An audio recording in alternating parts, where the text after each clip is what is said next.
I'm James Lynch, and this is my stock report for UFC Vegas 114, taking a look at the biggest winners and losers from the event.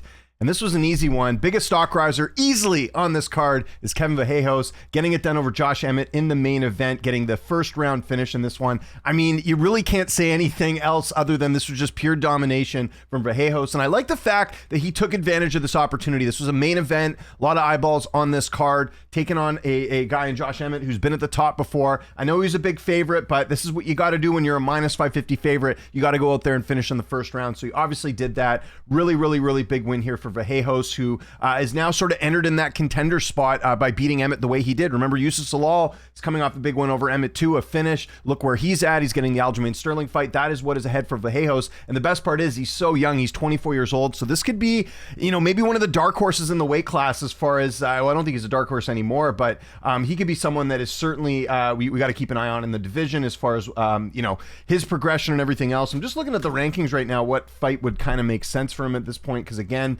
Josh Emmett was ranked number 11, so he takes that spot. So anything ahead, I don't know why Ortega's still in the rankings. As far as I know, he's going to 55. Steve Garcia's booked, Arnold Allen's booked, Zalal's book. Wouldn't mind a rematch with him and John Silva. Remember, they fought on Contender Series, but we'll see what plans they have for Silva. I think you give him Yair Rodriguez. I don't know why Yair is not fighting. He is been very inactive. I don't know if he's injured right now, what the deal is. That's the fight to make internationally. That could be a huge matchup. And I think for Rodriguez, look, you got to compete and you got to stay active, fight a dangerous up and coming guy in VJOS. I think that makes total sense next. So give him that fight. He's sort of the odd man out, and people might say it's a big jump up going to number 4, but I don't think Rodriguez should be ranked there. He's barely fought over the last couple of years. So VJOS, easily the biggest stock riser on this card. And this was actually an amazing card that capped off with this main event. So shout out to Kevin VJOS. Okay, let's talk about Jillian Robertson. She's our second biggest stock riser, and I know didn't have maybe the best performance out there. She actually ended up getting outstruck in this fight. If you go look at the significance, I mean, we sort of knew this anyways, fighting Amanda Lemos, who's obviously a much better striker than Jillian Robertson. But if you go look at the stats here, she actually got outlanded a ton here, 42-12 in significant strikes. But it was those getting the takedown. She got 3 in the fight, and overall, I thought she did win this fight. If you go look at MMA decisions right now, most people did have Robertson winning this fight. Probably not the performance she wanted in terms of getting a title shot next, but the UFC might just do it anyways. Let's be honest here, right? We don't know what's going on with Weili Zhang. Is she coming back down to fight Mackenzie Dern? Dern needs an opponent. Robertson, Canadian, maybe they have another Canada card this year. They put her and Dern on it. I don't know, but that could happen next. I know it wasn't the type of performance that screams title shot, but I think Robertson at the very least has earned it in terms of the win streak she's been on, right? The last loss she had was back in 2023 against Tabitha Ricci. She's got 5 fight win streak.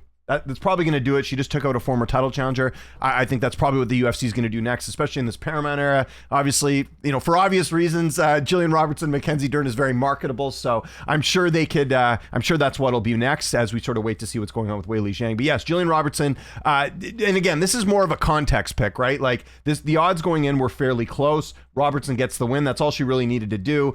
Was it better than some of the other performances on this card? No, but the context of this is important, and that Robertson could be getting a title shot next. So Jillian Robertson, second biggest stock riser on this card. Okay, third biggest stock riser on this card. We're going to go to the prelims. I was super impressed with Minnell Soza getting the knockout win over Oki. And again, this is not necessarily a context one. This is more of a style one, because this knockout was one of the big highlights of the card. It ended up getting him the performance of the night bonus. And this was a fight that was kind of dicey. I think if you look at the scorecards, Adam Martin actually had the tweet out here, if I'm remembering correctly here. I think the judges did have, so Adam says Soza likely would have won a split decision had the fight gone the distance. Close fight that he closed out with an amazing epic KO to take it away from the judges. So yeah, it was close. He could have lost this fight, so that makes it even better that he goes out there and gets the finish. And this was just, one of those devastating knockouts where, Oki was out cold, and Soza, I know there's been a lot of hype about him getting in the UFC and all that, and he certainly delivered in this one. And again, this is what you look for. You want a devastating finish from a guy who, I think he was minus 300 going into this fight. So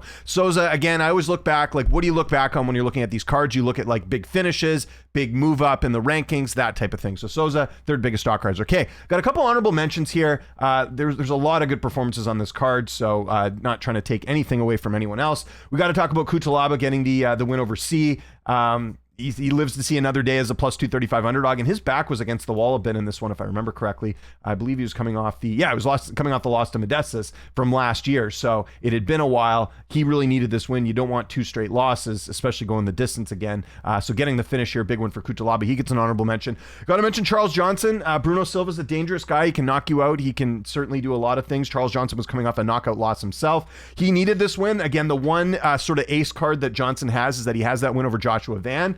So any win for him at his age especially is going to be big, especially at flyweight where things are wide open. He was favored slightly, but just the fact he ended up getting the win will certainly help his placing in the division. And then how about Elijah Smith? Another great finish here, submission victory over you in this fight. He's a guy we got to be talking about a little bit more at 135, 23 years old, and he has won all of his fights in the UFC so far.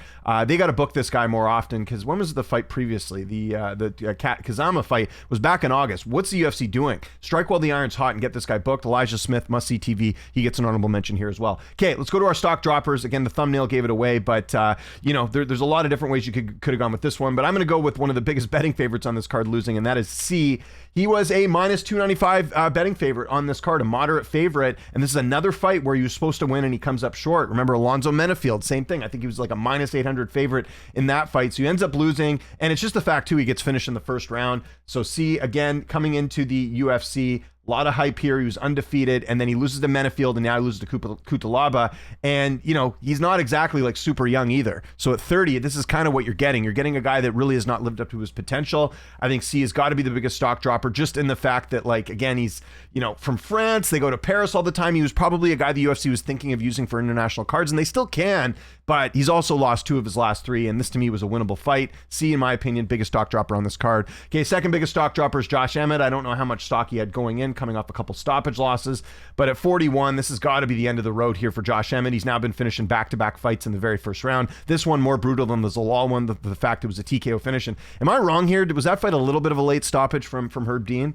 I thought that could have ended a little bit earlier. You could have made the argument before that, okay, he lost to Murphy, who's got like a number 1 contender fight coming up this week. So Lal's right up there too. Vallejos, again, we think he's a contender in this weight class, but it's the fact that he hasn't made it out of the first round in his last 2 fights. I think he'll probably get one more, but at 41, what does Josh Emmett need to prove at this point? I don't really have much interest in seeing him compete anymore. And if you go back even further, it's 1 win in his last 6 fights. So I think it's probably the end of the road for Emmett, but we'll see what the UFC decides to do. But yeah, if you think where Josh Emmett was at one point, remember fighting Yair Rodriguez for the interim title and now losing 5 of his last 6, big stock drop there for Josh Emmett.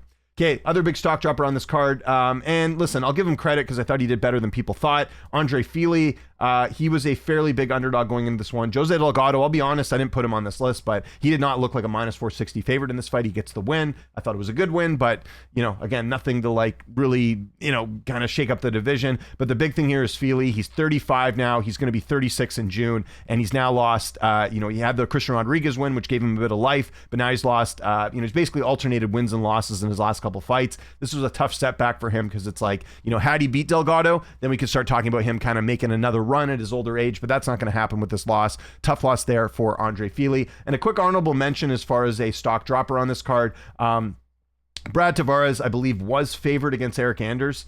I did see some people on him. Oh no, he ended up closing as the underdog. Well, either way, Brad Tavares, that's a tough loss for him against a guy that I think was a winnable fight here at 38, going to be turning 39 later this year. He's now lost back-to-back fights, 4 of his last 5. You got to wonder how much of a rope the UFC is going to give Brad Tavares going forward. And then one more quick honorable mention we'll do as far as the stock droppers, Chris Curtis.